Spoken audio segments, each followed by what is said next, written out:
Hello, അപ്പം നമുക്ക് കോളേജത്തെ വിശേഷങ്ങൾ കണ്ടാലോ. അപ്പം നിങ്ങൾ കരുതും ഇതൊരു ഗേൾ ആണെന്ന്, പക്ഷെ ഇവനൊരു ബോയ് ആണ് ഗൈസ്. ഈ താജ്മഹൽ പണിതത് അനാനയാണ്. ഞങ്ങളൊരു സീരിയസ് ആയിട്ടുള്ള കാര്യം സംസാരിച്ചിരിക്കുമ്പോഴാണ് ഓരോ ഫോണും കൊണ്ട് ഓരോരോ വരവ് ഇരിക്കാൻ വേണ്ടിയിട്ട് കൈ കഴുകാൻ പോവുമായിരുന്നു ഞങ്ങൾ. അപ്പോൾ ബുൾക്ക് വയ്യ, ഓളെ കൈ നമ്മൾ കഴുകി കൊണ്ടുവരണം എന്ന് പറഞ്ഞിട്ട് ഓരോരോ പോസ് ഇട്ട് കുത്തിരിക്കുകയാണ് അവിടെ. നമ്മളൊരു സീരിയസ് ആയിട്ടുള്ള കാര്യം സംസാരിച്ചിരിക്കുമ്പോൾ ഒരു ഫോണിൽ കളി. ഇതിനുശേഷം ഞങ്ങൾ കൈ കഴുകാൻ പോയി. കൈ കഴുകി വന്നാലും ഈ കുറേ സ്റ്റെപ്പ് കയറാണ്ട് കഴിയും. അങ്ങനെ നമ്മൾ ഫുഡൊക്കെ കഴിച്ചിട്ട് പിന്നെയും കൈ കഴുകാൻ പോയി. കൈ കഴുകാൻ പോണീനല്ല പ്രശ്നം, പക്ഷെ കൈ കഴുകാൻ പോകുമ്പോൾ അവിടുത്തെ സ്റ്റെപ്പ് ഇറങ്ങണ്ടേ വിചാരിച്ചുമ്പോൾ നമുക്ക് കുറച്ച് മടിയൊക്കെ വരലുണ്ട്. അപ്പോൾ കൈ കഴുകി വന്നപ്പോൾ ക്ലാസ്സിലത്തെ ഓരോ പരിപാടികളാണിത്. ചലഞ്ചാണ് പറഞ്ഞിട്ട്. അപ്പോൾ ചലഞ്ചൊക്കെ കാണാൻ കുറേ ആൾക്കാരുണ്ട്.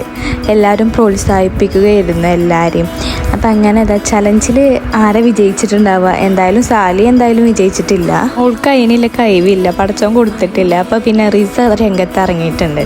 അപ്പോൾ സാലിയ കുപ്പി മത്സരത്തിൽ എന്തായാലും കിട്ടിയില്ലെങ്കിലും പഞ്ചഗുസ്തിയിൽ കിട്ടുമെന്ന് പറഞ്ഞിട്ട് ഹനാനൻ്റെ കൂടെ കൂടിയിട്ടുണ്ട്. പക്ഷെ അതിലും അവൾ തോറ്റിട്ടുണ്ട് എന്തായാലും. അപ്പോൾ ഹനാനക്കാണ് പൊലി വന്നിട്ട് എന്തൊക്കെ കാട്ടുണ്ടെന്ന് ഓൾക്ക് തന്നെ അറിയണില്ല. അപ്പോൾ പിന്നെ രണ്ടാം വട്ടം ഹിബൻ്റെ കൂടി, പക്ഷെ അതിലും തോറ്റു. ഓൾ മനസ്സിലാക്കണില്ല ഓൾ തോറ്റുന്ന്. പിന്നെ ഞങ്ങളുടെ അടുത്ത പരിപാടിയായിരുന്നു, കുറച്ച് റീൽസ് എടുക്കേണ്ടിയിരുന്നു. അപ്പോൾ അതിലെ ഓരോ ക്ലിപ്പാണിത്. ഒന്ന് നേരാക്കും ഒന്ന് തെറ്റിക്കും, ഒന്ന് നേരാക്കും ഒന്ന് തെറ്റിക്കും. അങ്ങനെ കുറേ കഴിഞ്ഞിട്ട് ഓരോ ക്ലിപ്പൊക്കെ കിട്ടി. അങ്ങനെ പിന്നെ ബസ്സൊക്കെ കയറി വീട്ടിലെത്തിയിട്ടുണ്ട്.